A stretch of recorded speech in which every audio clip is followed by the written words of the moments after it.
Today, I'm going to show you how to boost your performance in Kingdom Come Deliverance 2. This time, I break down into two parts. One for graphic optimization for push more further performance, and use the frame generation method for increase more gameplay smoothness. I've added timestamps, then you can easily jump to each part you're most interested.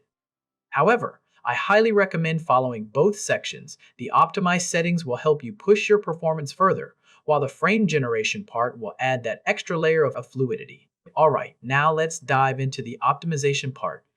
Number 1 is shadow quality. In this title, shadows are quite heavy, especially in detailed areas where they can really tank your performance. I recommend switching to medium. This gives you an extra 6 FPS without a noticeable loss in visual detail. Number 2 is vegetation quality.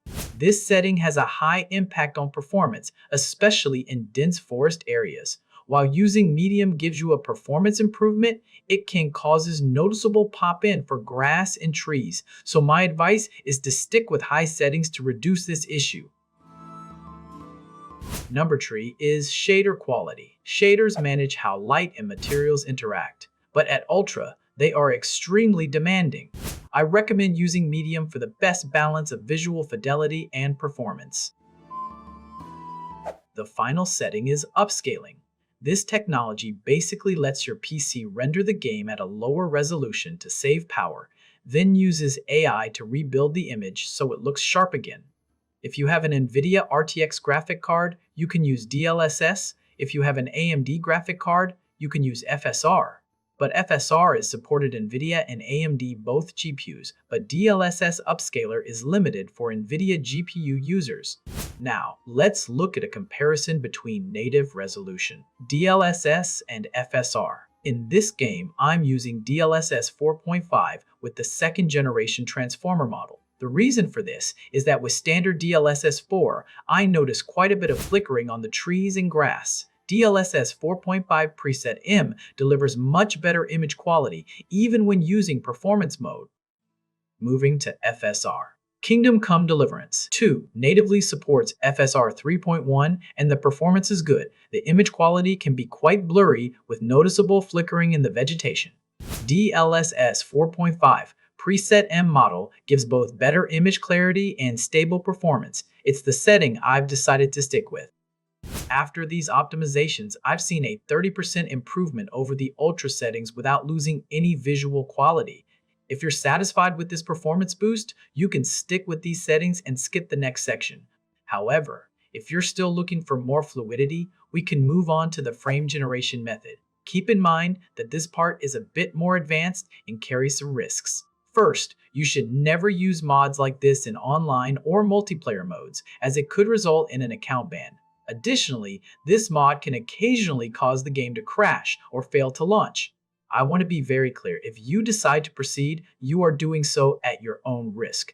I cannot be held responsible for any technical issues or bans, as I am providing this for demonstration purposes only. If you're okay with that, let's move on to the installation.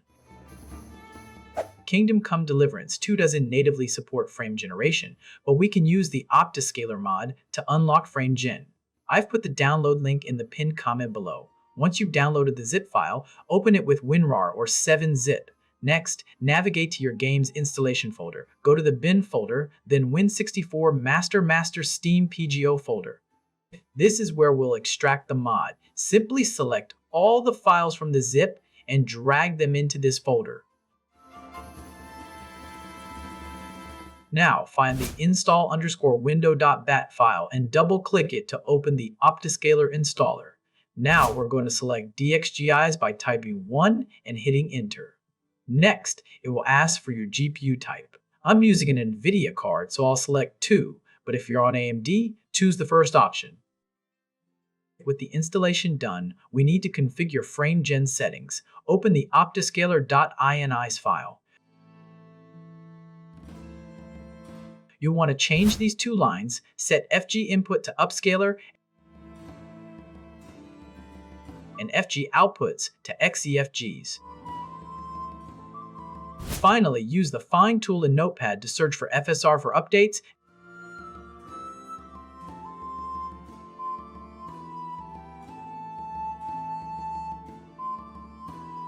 and change that value to true. This allows you to use the FSR4 upscaler.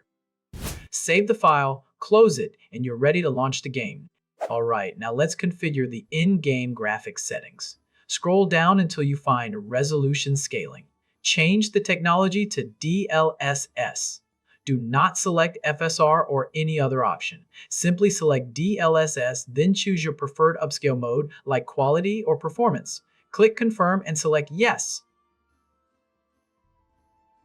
Now, let's jump into the gameplay.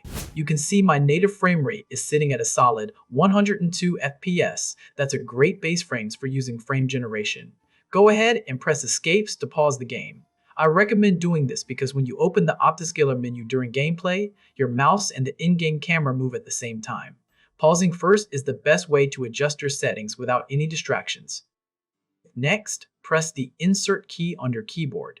If the Insert key alone doesn't work, try holding the FN key and pressing Insert together to open the Optiscaler Mod menu. You'll see the Optiscaler Mod menu pop up. Navigate to the Scaling section. You can see it correctly identifies my RTX 3060 Ti and that I'm using the latest DLSS 110.6 version. If you are using an NVIDIA GTX series card, DLSS will not be optimal for your setup. In that case, I recommend selecting FSR3X. This will give you the 3.1.5 upscale preset.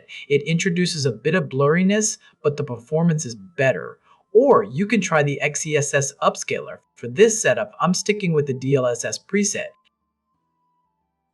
Now, move to the Frame Generation Settings section. You'll notice Frame Generation is automatically selected because we modified the .ini file earlier. Alright, let's activate Frame Generation.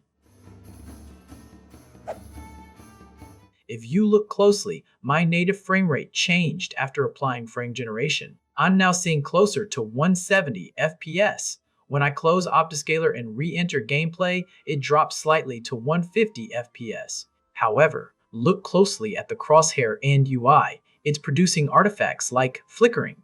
Here is how you fix that. Press Escape and Insert again to open the menu. Navigate to the HUD Fix settings and turn it on. Make sure you also turn on the UI composition setting. This will completely fix those flickering issues on the HUD and other elements. Let's go back to gameplay. The flickering is completely gone. With my strong base frame rate provides a smooth experience with frame generation turned on, and latency feels great. If you feel the image quality is a bit blurry, you can increase the sharpness using the sharpness override settings. Just tweak it like this to increase the sharpness and it feels much better. So, this is how you optimize and activate frame generation in Kingdom Come Deliverance 2. If this tutorial helped you, make sure to give the video a thumbs up and share it with your friends. If you have any issues, please drop a comment down below. For more content like this, be sure to subscribe and join the community. Alright everyone, I'll see you in the next tutorial. Until then, peace out.